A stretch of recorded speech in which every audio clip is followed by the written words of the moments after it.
ನಮಸ್ಕಾರ ಸ್ನೇಹಿತರೆ. ಜೀವನ ಎಷ್ಟರ ಮಟ್ಟಿಗೆ ಕ್ರೂರಿ ಅಂತಂದರೆ ಕೆಲವೊಬ್ಬರ ವಿಷಯದಲ್ಲಿ ಹೇಳೋಕ್ಕೆ ಆಗಂಗಿಲ್ಲ. ದಿನ ಬೆಳಗಾಗುತ್ತೆ, ಅದೇ ಕೆಲಸ, ಅದೇ ಅಡುಗೆ ಮಾಡು, ಬಟ್ಟೆ ತೊಳಿ, ಭಾಂಡೆ ತೊಳಿ, ಎಷ್ಟೋ ಕನಸುಗಳು ಹಾಗೆ ಉಳ್ಕೊಂಡಿರ್ತವೆ. ಏನಾದರೂ ಒಂದು ಆಸೆ ಪಟ್ಟಿದ್ದನ್ನು ಸಿಗೋದೇ ಇಲ್ಲ.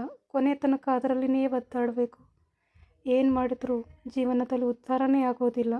ಎಷ್ಟೋ ಸರಿ ಮನಸ್ಸಿಗೆ ನೋವಾಗುತ್ತೆ, ಹೋಗಿ ಎಲ್ಲಾದರೆ ಬಿದ್ದು ಸತ್ತು ಹೋಗೋಣ ಅಂತ.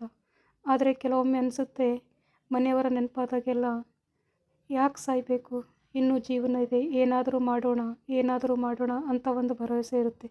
ಆ ಭರವಸೆಯಲ್ಲಿಯೇ ಜೀವನ ಸಾಗುತ್ತಾ ಇರುತ್ತೆ. ಆದರೆ ಕೈ ಹಿಡಿದ ಕೆಲಸಗಳು ಏನೂ ಆಗುತ್ತಿರಲ್ಲ. ಅಂಥದ್ರ ಟೈಮ್ನಲ್ಲಿ ಏನು ಮಾಡಬೇಕು ಅಂತಲೇ ಗೊತ್ತಾಗಲ್ಲ. ಎಷ್ಟೇ ನಂಬಿಕೆ ಭರವಸೆ ಇಟ್ಕೊಂಡಿದ್ರೂ ಕೂಡ ಯಾವ ಕೆಲಸನೂ ಆಗ್ತಾ ಇರಲ್ಲ.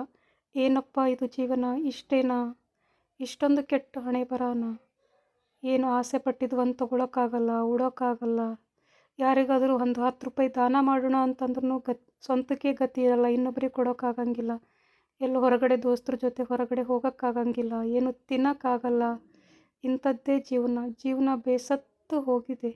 ಅಂಥ ಟೈಮ್ನಲ್ಲಿ ಏನು ಮಾಡಬೇಕು ಅಂತಲೇ ಗೊತ್ತಾಗಂಗಿಲ್ಲ. ಹೀಗೆ ದಿನಗಳು ಉಳ್ಕೊಂಡೇ ಹೋಗ್ತಾ ಇರ್ತವೆ. ಕೊನೆಗೊಂದಿನ ಅದೇ ಆಸೆನಲ್ಲಿನೇ ಪ್ರಪಂಚ ಬಿಟ್ಟು ಹೋಗಬೇಕಷ್ಟೆ. ಇಷ್ಟು ಸಮಸ್ಯೆಗಳು ಎದುರಾಗ್ತವೆ ಅಂತಂದರೆ ಯಾರ ಹತ್ರನೂ ಹೇಳ್ಕೊಳ್ಳೋ ಹಾಗಿಲ್ಲ. ಹೇಳ್ಕೊಂಡ್ರೆ ಅವ್ರು ಆಡ್ಕೊಳ್ತಾರೆ, ಇವ್ರು ಆಡ್ಕೊಳ್ತಾರೆ, ಕೆಲವೊಂದು ಸರಿ ಮನೆಯವರೇ ಆಡ್ಕೊಳ್ತಾರೆ, ನಿನ್ನ ಜೀವನದಲ್ಲಿ ಉದ್ಧಾರನೇ ಆಗಿಲ್ಲ ಅಂತ. ಆದರೆ ನನಗನ್ನಿಸುತ್ತೆ, ಜೀವನದಲ್ಲಿ ಒಂದು ಬಲವಾದ ನಂಬಿಕೆ ಇರಬೇಕು. ಆ ನಂಬಿಕೆ ಒಂದಿನ ನಿಜ ಆಗುತ್ತೆ ಅನ್ನೋ ಭರವಸೆ ಇರಬೇಕು. ಭಗವಂತನಲ್ಲಿ ನಂಬಿಕೆ ಇಟ್ಟಿದ್ರೆ ಅದಾಗುತ್ತೆ ಅನ್ನೋ ನಂಬಿಕೆ ನನಗಿದೆ ಸ್ನೇಹಿತರೆ. ನೋಡೋಣ ಏನಾಗುತ್ತೆ ಅಂತ.